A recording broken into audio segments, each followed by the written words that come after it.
Hello, Faith Church. It's Wednesday, April 29. Welcome to another edition of House to House. I'm here in the youth room, which is and has been home on Wednesday nights, Tuesday nights for youth in our church for many years since this building was built. And I'm sitting in this chair, this white chair that has become sort of a symbol of opportunities to share our story, opportunities to tell what God is doing in our lives. And so it's always feels like an honor to be able to share a bit of what God is doing as we sit in this chair. And I've been so encouraged to hear some of the stories of the ways people have seen God at work in the midst of these last 7 or 8 weeks, in ways that maybe would not have happened before. I'm struck as I read the Psalm of the day, Psalm 27, where the psalmist says, "One thing I seek. There's one thing that I long for, and that is to dwell in the house of the Lord forever." It's sort of the ultimate shelter in place of dwelling in the house of God. In fact, it says at the end of that section, it says that God will shelter me under the cover of his tent. He will set me high upon a rock. And sort of self-directed quarantine in God's house is perhaps a benefit of this time in which we could see a slowing down of our lives that may last.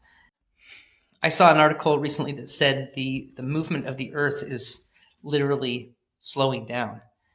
And I don't mean that the earth is spinning more slowly every 24 hours, or it's going to take longer to move around the sun. But there's 30% less ambient human noise that is affecting seismic instruments. So seismologists who record movement of the earth are pleased because they're able to compare what is actually going on in the earth in a more accurate way, because there's less distractions, less other noise that's affecting those instruments that are so sensitive to any kind of noise.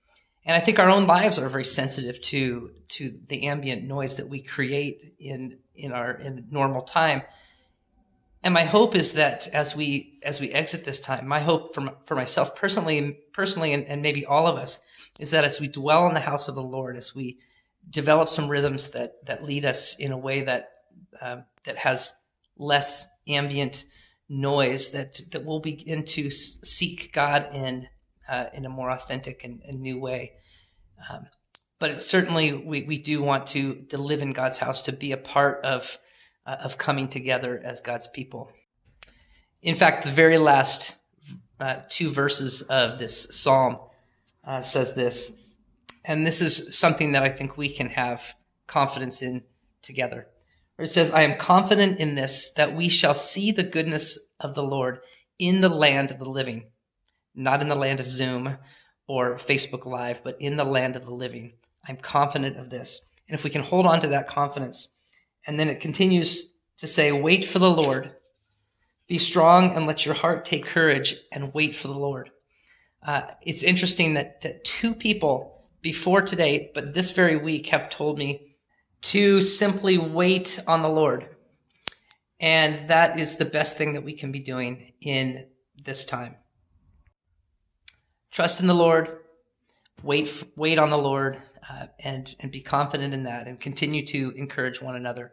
I've certainly been encouraged by so many of you, and I'm thankful for this community. Have a great day.